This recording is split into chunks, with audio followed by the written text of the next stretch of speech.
Isang magandang araw.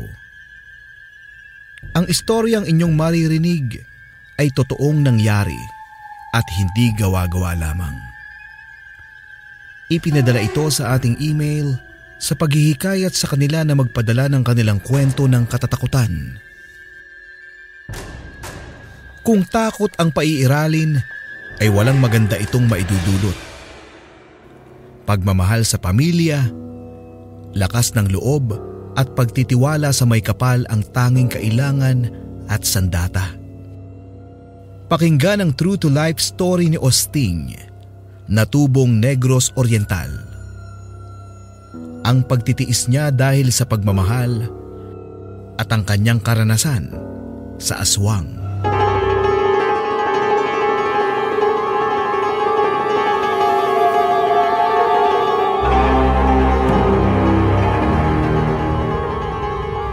Isang magandang araw sa ating mga tagapakinig. Ang istoryang ito ay tunay na nangyari at aking karanasan noong taong 1970 sa isang sitio sa bayan ng Mabinay, Negros Oriental. Ang pangalan ko ay Osting. Bata pa lamang ako ay madiskarte na talaga ako sa buhay. Lahat na yata ng klase ng trabaho ay napasukan ko na para lang kumita at may maipambili ng laruan at pambaon sa eskwela. Mula sa bukid o maging sa karagatan ay hasang-hasa ako sa trabaho. Simple lang kasi ang pangarap ko noon. Dahil nga malayo na sa syudad na maunlad at kapos sa kinikita ang aking mga magulang, ang magkaroon ng sariling pamilya ang aking hinahangad. Sa tuwing tatanungin nga ako ng aking nanay at tatay na kung ano ang gusto kong maging paglaki ko, ang isasagot ko sa kanila ay gusto kong mag-asawa at magkaroon ng anak. Kakaiba sa sagot ng aking mga pinsan. Yung iba kasi gustong maging doktor, maging piloto at kapitan ng barko. Samantalang ako, pag-aasawa ang nasa isip sa murang edad. Nakakatawa, di ba? Noong nag-aaral ako sa high school, mayroon akong babaeng gustong-gusto. Ang pangalan niya ay Claudia. Kilos lalaki si Claudia. Tomboy nga kung tuksuhin sa school namin pero iba ang dating niya sa akin. Gusto ko ang pagkatao niya. Sa tingin ko ay panlabas lamang ang aking nakikita pero sa loob nito ay may puso itong babae na kaya akong ibigin. Magkaiba kami ng seksyon pero pareho kaming first year high school. Lahat na yata ng pagpapansin sa kanya ay ginawa ko na. Nandyan yung binibigyan ko siya ng bulaklak galing sa tanim ng nanay ko at lutong kakanin ng tatay ko. Nagbebenta kasi kami ng kakanin noong araw. Torpe ako pero nilalakasan ko ang loob ko dahil baka maunahan pa ako ng iba kay Claudia. Hindi ako papasok sa eskwelahan na walang laman na pulbo ang panyo ko. Dahil sa oras kasi ng aming pagkikita ay dapat maayos ako. Banidoso kasi ako, Papa Obet. Pagkatapos ng 3 buwan na panliligaw kay Claudia ay naging kami. Tumagal ng maraming taon ang aming relasyon na halos buong sityo namin ay alam na kami ay magkarelasyon. Maluwag na rin kami sa bawat pamilya namin. Kung tutuusin nga ay kasal na lang ang kulang. Masaya ang buhay sa probinsya, lalong-lalo na't malapit kayo sa isa't isa ng minamahal mo. Pero may mga pangyayari din naman na hindi maganda. Ito ang halos nagpatibay sa aming relasyon. Ang hindi pagsasama sa loob ng mahabang panahon. Yung tinatawag ngayon na LDR o Long Distance Relationship. Nag-aaral kasi sa kolehiyo si Claudia at naiwan ako sa lugar namin. Hindi na kasi ako nakapag-aral dahil kapos na rin kami sa pera. Isang tindahan ang aming pinagkukunan ng kabuhayan. Ako naman ay sumasideline sa kung anong trabaho ang aking maisipan at madatnan. Inaabot na ako ng gabi sa pag-uwi galing sa trabaho. Bali-balita na rin kasi sa amin ang tungkol sa mga aswang. Nagtataka ako bakit walang epekto o hindi ako natatakot sa mga balitang naririnig ko sa paligid. Ang sabi ko pa noon, sabi-sabi lang yan at kwentong bayan para pauwiin at papasukin ng mga bata ng maaga sa kanilang mga tahanan. Nang mga panahong yon, buntis ang aking pinsan na si Ate Joanna. Matanda sa akin at pamangkin ng nanay ko. Sa tabi lang ng bahay namin ang bahay nila. Isang gabing papauwi ako at naglalakad sa National Road ay may nataraw akong isang parang malaking ibon sa bubungan ng bahay ng pinsan ko. Ang akala ko ay kwago lang, ngunit nang unti-unti ko itong nilapitan at inaninag ay lumalaki ito. Noong bugawin ko ito at batuhin, ay bigla na lamang nawala at tila lumipad o tumalon sa likod ng bahay ng pinsan ko. Kinaumagahan, ikinuwento ko ito kay nanay habang nag-aalmusal. Nasa likod kasi ng bahay ang aking tatay at nagsasangkot siya ng kakanin na ibebenta namin. Sinabi at ikinuwento ko ang aking nakita noong huling gabi. Napatitig na lang ang nanay ko sa akin. Matagal din siya bago nakasagot. Ang sabi niya ay, delikado daw ang lagay ni Joanna at ng bata na kailangang bantayan gabi-gabi. Noong tanungin ko ang nanay kung ano ba ang ibig niyang sabihin ay bigla siyang sumagot. Isang aswang daw ang nakita ko. Dahil buntis daw ang pinsan ko kaya't naaamoy nila ng sobrang bango ang nasa loob ng sinapupunan ni Joanna. Hindi naman ako makapaniwala agad-agad kay nanay hanggang sa tinawag niya si tatay at sinabi ang mga sinabi ko. Sinabihan ako ng tatay na huwag magpapadilim sa pag-uwi at tulungan siyang gumawa ng pangontra laban dito. Sinabihan pa akong hindi muna daw kami matutulog at magbabantay sa labas hanggang sa sumapit ang umaga. Matulog na lang daw kami sa umaga. Hawak ang buntot pagi ay magdamag kaming nagbantay. Nasa tabi lang kami ng pintuan na patay ang ilaw. Tanging mga ilaw lang sa loob ng bahay at poste sa labas ang nakabukas na hindi naman masyadong nagpapaliwanag. Sumapit na ang hating gabi ay wala pa ring nangyayari. Nakailang tasa na rin kami ng kape ay wala pa rin. Minabuti naming mag-ikot-ikot sa bakuran namin at sa aming nasasakupan pero tahimik at walang bakas ng aswang ang maririnig.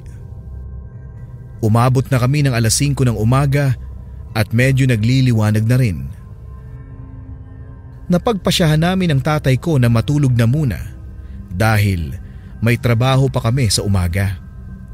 Kahit ilang oras lamang ay makatulog at makabawi.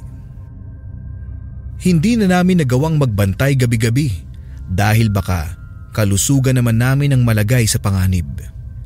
Gumawa na lang ang tatay ng pangontrang bawang at inilagay sa bintana ng bahay ng aking pinsan.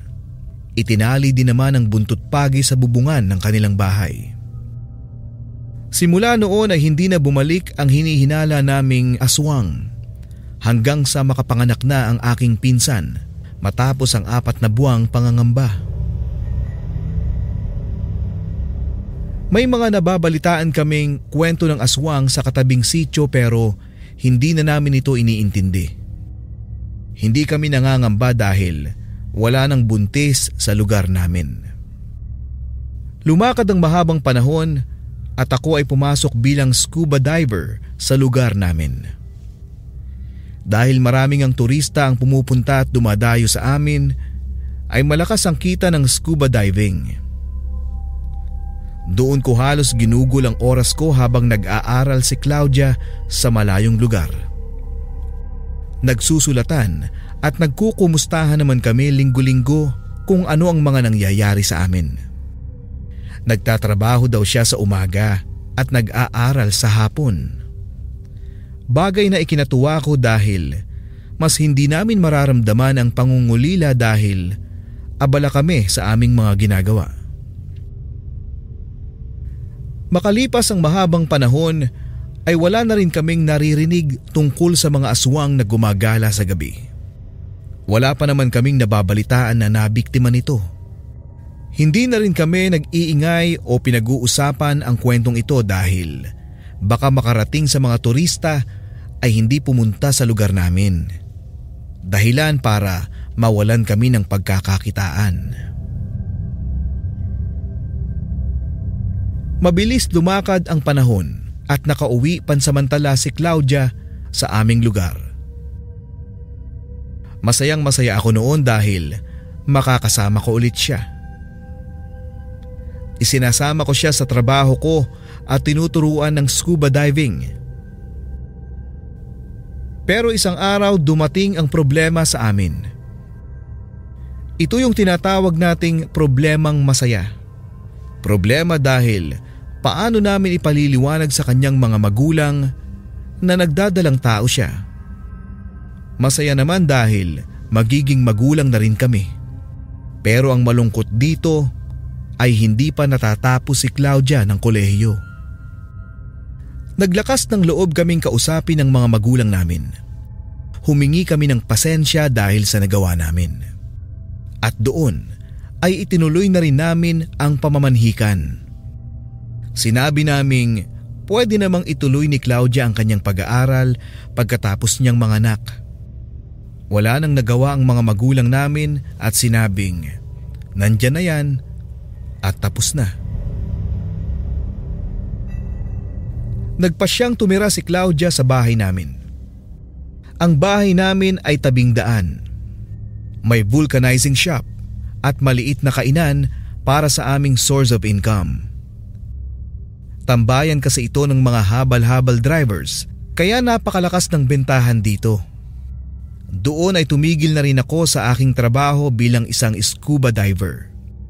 Gusto ko kasing kasama na lang ang asawa ko sa lahat ng oras sa bahay at sa aming maliit na negosyo. Isang araw, habang abala kami sa paghahanda ng aming mga paninda, ay narinig namin ang mga habal-habal drivers na nagkukwentuhan tungkol sa isang aswang. Ang sabi ng isa na may nakitang aswang raw kinagabihan ang kanilang kapitbahay. Doon ay sumabat naman ako ng tanong kung may buntis ba sa lugar nila. Ang sagot naman ng habal driver ay meron daw. 2 daw ang buntis sa kanilang sityo. Bagay na hindi na ako nagtaka at sinabing, kaya pala. Kilos lalaki ang asawa kong si Claudia sa hanap buhay kahit 3 buwang buntis. Kailangan kasi naming makaipon ng maaga para sa kanyang pampaanak at pambili na rin ng mga gamit ng bata. Ikinuwento ko sa asawa ko ang nangyari sa amin ni tatay noong binantayan namin si Ate Joanna habang nagbubuntis. Tinawanan lang ako ng aking asawa at sinabing bakit daw binantayan namin. Natural daw ay hindi magpapakita yon dahil alam ng aswang na may nagbabantay at naghihintay sa kanya. Doon ko naisip na, oo nga pala no. Ikinuwento ko rin sa kanya ang usap-usapan ng mga habal drivers sa tindahan kanina patungkol sa nakitang aswang. Ang sabi ng asawa ko ay, bakit nagbalik? Matagal na palang wala yun. Kaya sinabihan ko ang asawa ko na mag-iingat at huwag makikipag-usap sa mga bagong mukha sa tindahan. Sinabi ko rin na babantayan ko siya sa gabi habang siya ay nagbubuntis. Tinawanan lang niya ako, Papa Obet. Ilang araw at gabi na ang nakalipas at normal naman ang lahat ng bagay. Binibilang na lang namin ang araw ng kanyang panganganak dahil excited na rin kami sa aming unang anak. Isang umaga sa aming tindahan habang abala kami sa pag-aayos ng mga lutong ulam ay dumating si konsehal at bumili ng ulam sa amin. Gulay na langka at adobong atay ng manok ang kanyang binili. Nagbayad siya at nagulat kami sa kanyang sinabi. Tinanong niya kung ilang buwan nang buntis si Claudia. Sa panahong yun kasi ay hindi pa masyadong halata ang tiyan ng asawa ko bilang 4 na buwang buntis. Nagtaka lang kami kung bakit alam ni konsehal na buntis ang asawa ko. Wala naman kaming pinagsasabihan bukod sa aming mga magulang at mga kamag-anak. Tinanong namin si konsehal na paano niya nalamang buntis si Claudia. Ang sagot naman ni konsehal ay halata daw sa mukha ni Claudia ang pagiging buntis. Sinagot na lang namin siya na 4 na buwan ng buntis si Claudia. Doon ay umalis si konsehal na nakangiti, sakay ng habal-habal. Lumingon pa ito habang papalayo. Naisip din namin na posible ito dahil nasabi rin ng nanay dati na maraming pagbabago sa katawan ng isang buntis, lalo na sa mukha nito. Nanatiling normal lang ang mga tagpong iyon dahil matagal na naman naming kilala si konsehal na madaldal at masayahing tao. Kinagabihan ng araw ding yun, katatapos lang naming maghugas ng mga lagayan ng paninda at magsara ng tindahan. Nagpahinga na kaming pamilya. Nagpapahinga na rin sila nanay at tatay sa kabilang silid, habang kami ay nakahiga na rin. Nagkukwentuhan kami ng kung ano-ano at mga planong bibilhin pagluwas namin sa susunod na linggo. Bandang 10:00 ng gabi at tulog na kaming lahat.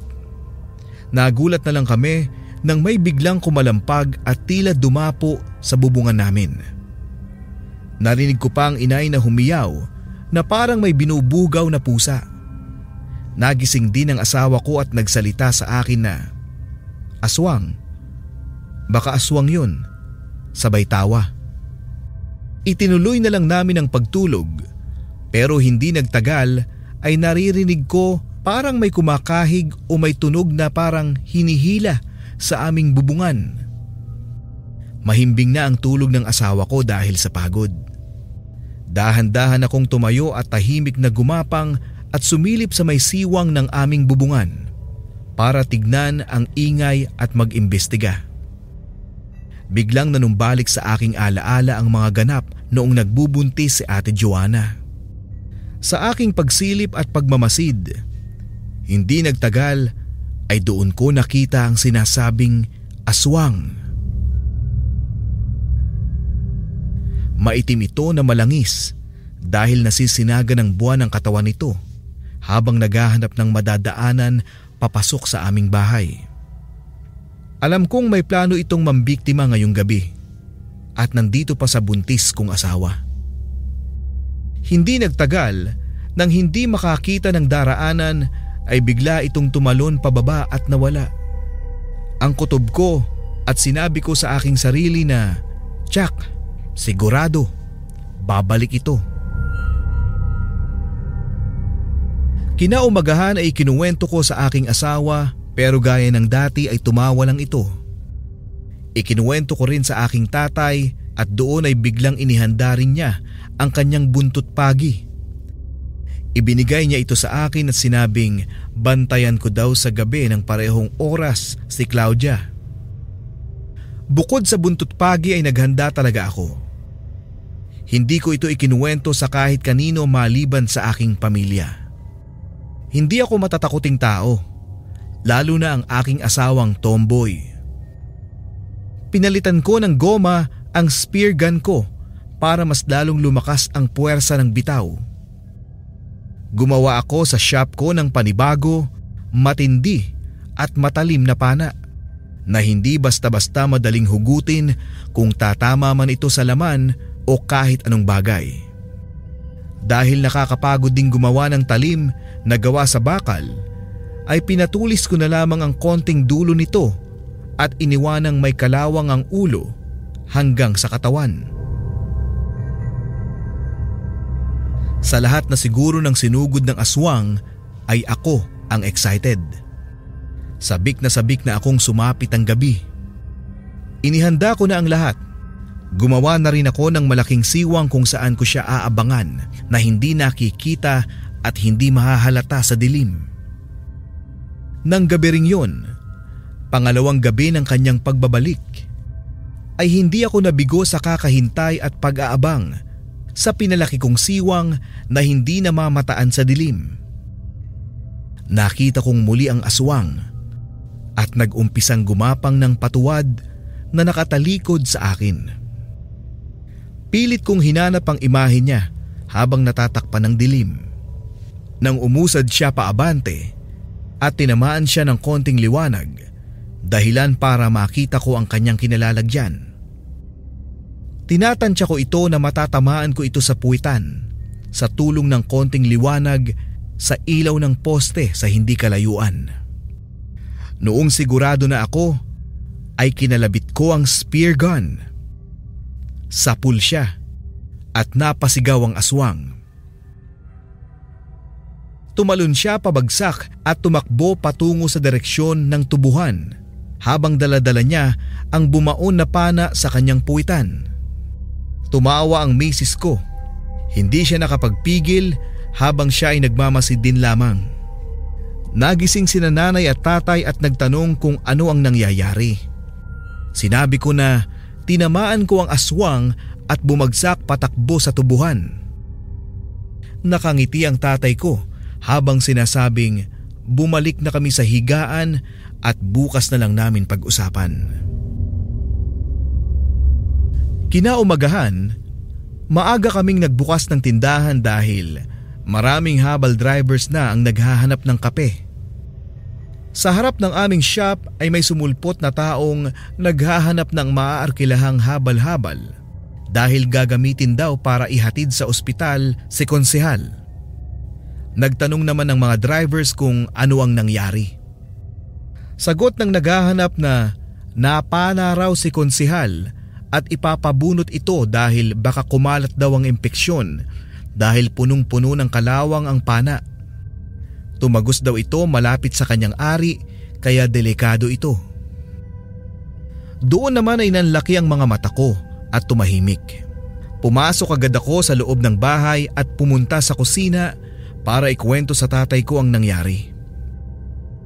Sabi ng tatay ko na matagal na raw siyang may kutob na may lahing aswang si konsehal.